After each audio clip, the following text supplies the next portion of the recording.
Today, we will learn together how to fix the issue of running PES 2017 or PES 2018 on Windows.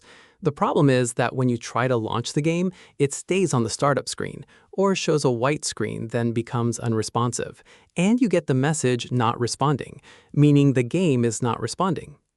First method, from the game settings itself, settings file. Open it. Even if your PC specs are good, processor, RAM, graphics card, the game may still not run. The first thing to adjust is the screen resolution. Try changing the resolution to different options depending on your device and see what works. But usually, the first or second option solves the problem. Second method, go to the game file, right-click, Properties.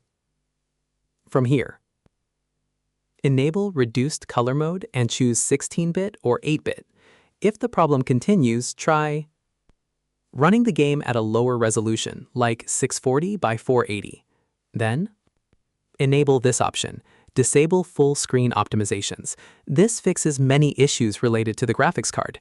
Final, best solution. Most likely, the problem is with the crack or patch of the game. You will find the crack link in the description. The file size is small. All you need to do: copy these files, paste them into the game folder, agree to replace the existing files, then run the game. The game should now run without any problems. There might be slight lag due to the recording software only, but overall, the game will run normally and smoothly.